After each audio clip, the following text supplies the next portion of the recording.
Então hoje eu gostaria de conversar sobre os impactos na cirurgia plástica na vida da mulher que já foi mãe, envolvendo aí a parte do libido, pós-gestação, autoestima, qual é o impacto que a cirurgia plástica pode trazer após, né, o período da amamentação, já com ela, vamos dizer assim, pronta do puerpério, né, depois que o nenê já tem uma logística em casa para cuidar do bebê. Queria saber também de ti o que tu vê no consultório sobre queixas do corpo, do libido e algo que a gente possa agregar e melhorar juntos.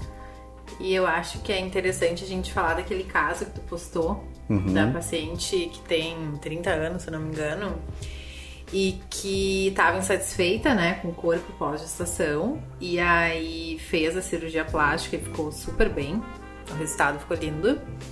E aí eu aproveitei esse teu post e fiz uma enquete nos meus stories sobre isso. Sim. E é impressionante, assim, eu não me lembro exatamente quantas mulheres votaram, mas 85% delas se dizia insatisfeita com o corpo pós-parto, né? E depois, no story seguinte, eu fiz uma enquete perguntando se elas acreditavam que a autoestima influenciava ou não na libido, né? E obviamente que a maioria respondeu que sim. E no consultório a gente tem visto, né? Eu converso isso com os meus colegas também, uma queixa muito frequente de diminuição de libido em paciente jovem, né? E principalmente nessas pacientes que estão com a autoestima baixa. E pós-gestação é muito comum que elas se sintam assim diferentes, o corpo muda, né? Não tem como não mudar. Mas isso acaba impactando na vida delas, no relacionamento delas. Então, as pacientes que acabam fazendo algum procedimento depois notam uma melhora muito, muito significativa, até da qualidade de vida, assim. Elas vêm na consulta querendo melhorar algo, né? Seja gestante, pós-gestante, né? Pós-gestação ou não. Mas assim, o que eu percebo? Que após a gestação, o corpo realmente modifica e muito, né? Tanto abdômen, mamas e até a parte genital, né? Pequenos lábios vaginais, que aí dá para corrigir com uma ninfoplastia, mas elas nunca, em consulta, elas não, vamos dizer assim, elas não explicitam, elas não jogam para fora o motivo real daquela angústia. Elas só falam: o que está me incomodando é isso. Elas não dão motivos, elas não falam: meu marido não me procura mais, eu não tenho uma relação, a minha libido diminuiu. Obviamente subentende-se que sim, né? Sim, essa questão da libido no pós-parto também, além, né, da autoestima tá mais baixa por causa dessa insatisfação com o corpo, tem toda a questão hormonal também, né? E é um momento de vida, então a libido, na verdade, ela é multifatorial, principalmente na mulher. E a gente tem que entender, assim, que são vários aspectos, né, diferentes, a gente tem que ver isso, e geralmente não é um só que a gente encontra na mulher, mas é um momento de vida que o foco talvez não é tanto nela e no relacionamento mais no bebê, e tem a questão hormonal, mas essa questão da insatisfação com o corpo realmente faz muita diferença. E a gente vê nas pacientes que acabam fazendo algum procedimento como elas se sentem muito melhor e melhora muito a qualidade de vida no geral, assim, não só autoestima e relacionamento, mas ela se sente melhor, mais disposta, e realmente faz muita diferença. Então, durante a amamentação, a libido já diminui pelo fator hormonal. Sim. Que a própria amamentação produz, né? E aí tem toda a questão multifatorial do próprio ambiente, choro do nenê, aquele medo de estar errado, de estar dando alguma coisa errada. A mãe acha que não está sendo uma ótima mãe, que não está conseguindo amamentar. E aí, querendo ou não, o marido também sofre esses problemas, né? Então eu acredito que seja tipo um iceberg. Isso. Né? E claro, após uma cirurgia plástica, após o resultado de 3 a 6 meses, depois de tudo que ela sempre sonhou acontecer, eu acredito que elas se sentem nas nuvens, né? A autoestima vai lá nas alturas. E tu deve ver aqui, não sei se os maridos vêm junto, eles vêm, relatam isso, né? Eles vêm na consulta, na primeira consulta, e eles vêm nos retornos, né? E no retorno de, às vezes, 6 meses a 1 ano, eles vêm até para agradecer por tudo que foi feito, que melhorou. E a paciente vem sorrindo, né? Algumas choram na consulta, é bem gratificante de ver. Então, esse caso que eu postei dessa moça de 30 anos, que teve um parto cesáreo, né? Ela me procurou justamente pois ela tinha ali uma barriguinha que estava incomodando, a gordurinha do braço, das coxas, do culote, da bananinha, do bumbum, aquela parte que fica embaixo do bumbum. E nos exames que eu solicito na avaliação, tinha uma diástase muito grande, quase 4 centímetros, e uma hérnia umbilical. E muitas dúvidas que surgem é se eu corrijo a hérnia umbilical. Nesse procedimento, sim, eu corrijo no próprio procedimento cirúrgico da lipoabdominoplastia. E quando a pessoa é saudável, como essa, eu fiz a cirurgia inteira nela. Eu fiz redução de mama com prótese. Aí eu escolhi uma prótese natural que ela pediu, compatível com o tórax dela, com o bumbum dela. Por que com o bumbum dela? Porque às vezes, o que acontece? Uma boa pergunta. Às vezes o bumbum é tão pequeno e o tórax é pequeno que tem pacientes que preferem uma prótese um pouco maior. Aí o que acontece? O medo dessas pacientes é ficarem uma falsa gordinha. Então tu sempre tenta ser harmônico em relação ao bumbum e o tórax. Porque se tu tem um bumbum muito grande e um tórax muito pequeno, o que acontece? Sempre vai aparecer o bumbum, então tu tem que sempre tentar harmonizar isso aí. Algumas entendem bem e às vezes querem uma prótese pequena demais ou grande demais, eu tenho que dizer, olha, realmente uma que não vai entrar, outra que não vai fechar o corte, né? Vai dar problema, vai dar complicações. Então nessa paciente, medindo ali as medidas do tórax, etc., a gente escolheu a prótese tal, que foi acho que a 305 perfil alto, e ela ficou super bem. Consegui tirar toda aquela pele com estrias que ela tinha. Se ficou estrias, são poucas, né? Porque as estrias que ficam acima do umbigo, elas não saem inteira. E eu fechei a diástase, né? E ainda corrigi a hérnia umbilical. Então tudo na mesma cirurgia, lipo de braço, lipo de coxa, enxerto glúteo. Isso levou 5 horas, é um tempo bom.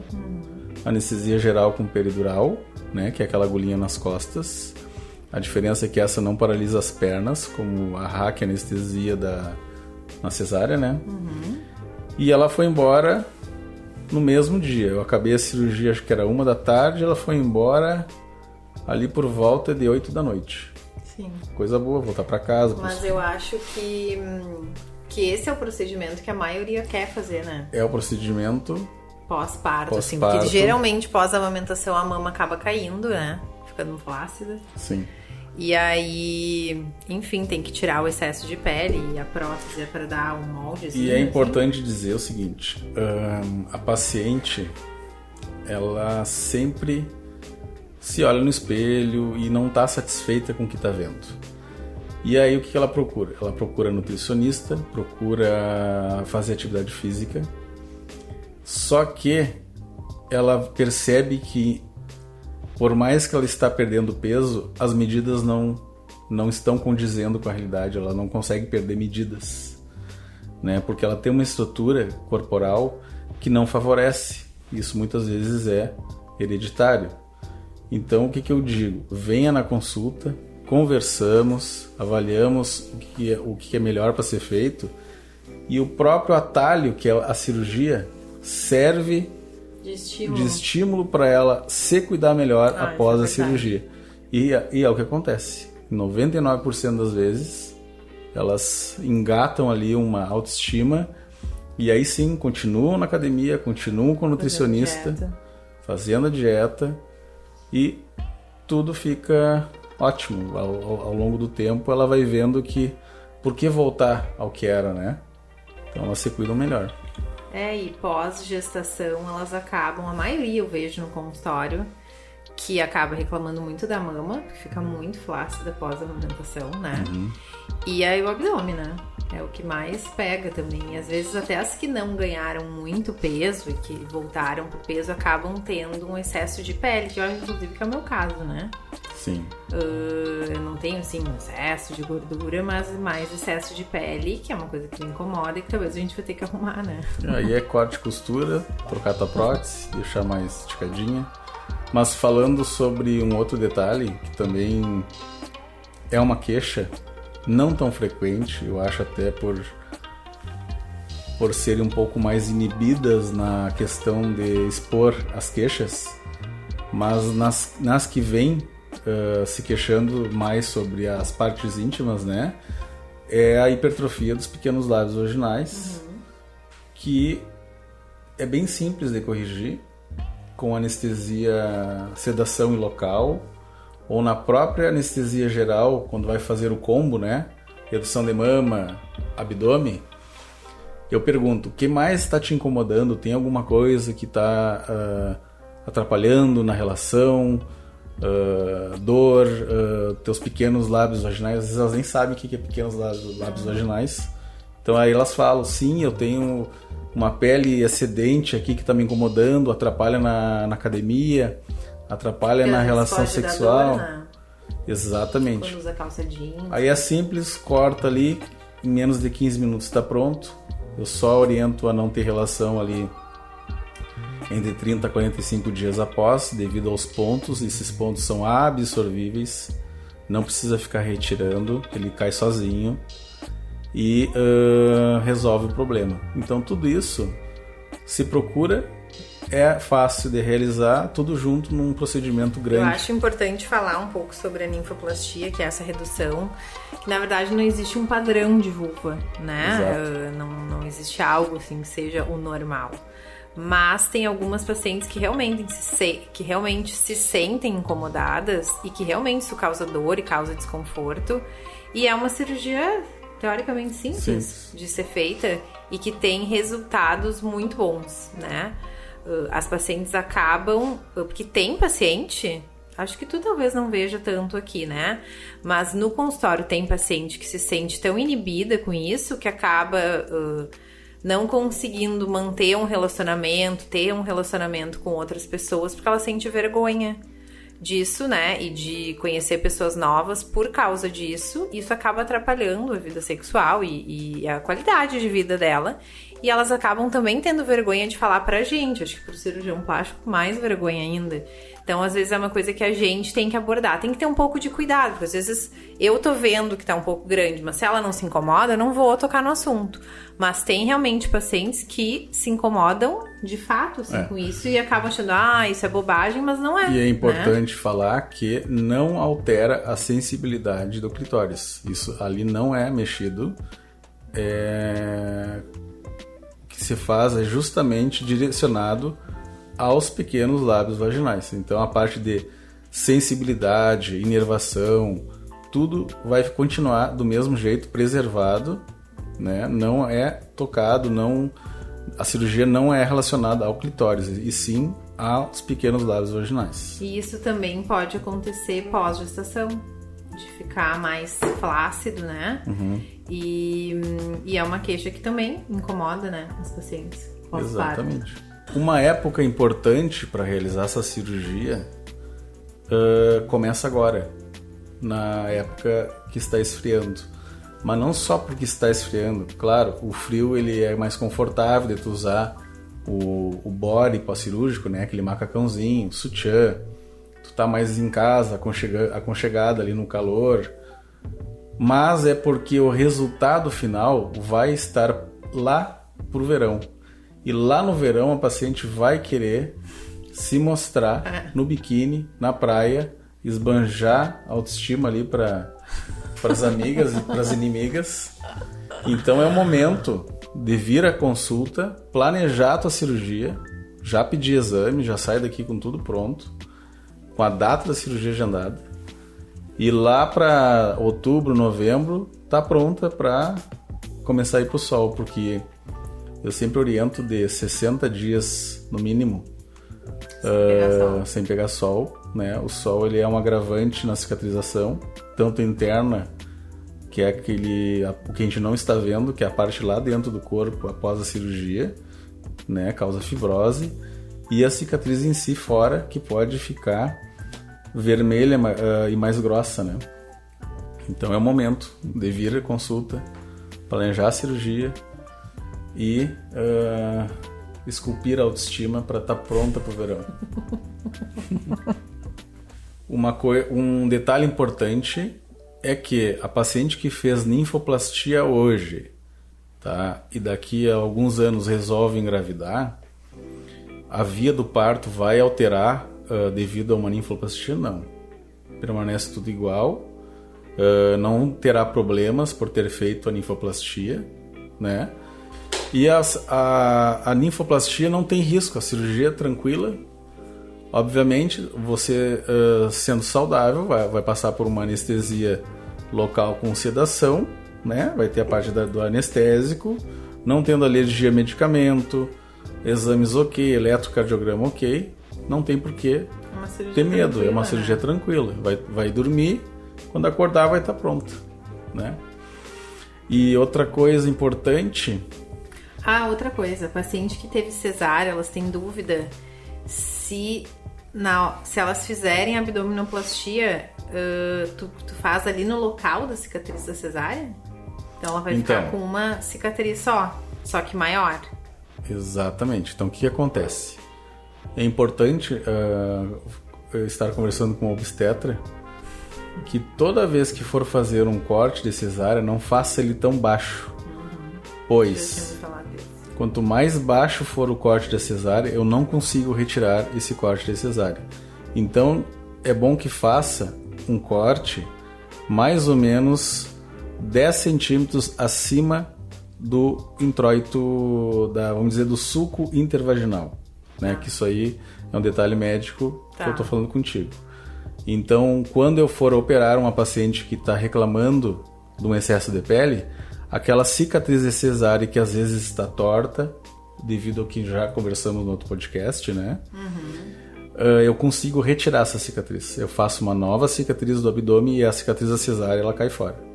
Sai junto na cirurgia. Quando a cicatriz é muito baixa, eu não consigo, porque eu tenho um limite para tirar pele.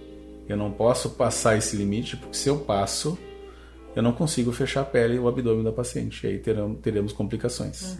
Falando em complicações, eu gosto de, na primeira consulta, pôr na mesa complicações de cirurgia plástica. Porque às vezes, né, as pacientes chegam achando que a plástica é a Disney. E como qualquer cirurgia, pode ter complicações. E só tem complicações quem opera. Então, complicações tipo... Pode abrir um ponto, pode ter seroma, que é um líquido que fica lá dentro do abdômen, que às vezes tem que drenar com alguma agulha e seringa. É raro isso acontecer, mas pode acontecer. Pode acontecer um hematoma, estar sangrando, tem que voltar para a cirurgia e reintervir para cauterizar o vasinho que está sangrando. É raro, mas pode acontecer. Pode acontecer da mama necrosar, morrer a areola e o mamilo, pois mamas muito grandes e volumosas, na hora que vai reconstruir, pode faltar vascularização na areola e no mamilo, fazendo com que ela morra. E aí, desconfiando disso, a gente tem aí alguns recursos para tentar recuperar isso, né? Não vou entrar em detalhes técnicos, mas é um tipo de complicação raro de acontecer, mas também pode acontecer. É que a imensa maioria vai super bem, né? Vai super bem, graças a Deus. Graças a mim, no caso. Tô brincando. Então tá, pessoal, obrigado pelas perguntas. Esse foi mais um Papo Estima. Dr. Edson e doutora Rebeca. Qualquer dúvida que vocês tiverem, podem enviar perguntas tanto para mim quanto para a doutora Rebeca, direct. E estamos nos comentários aí. Também. Até a próxima. Muito obrigado e até a próxima.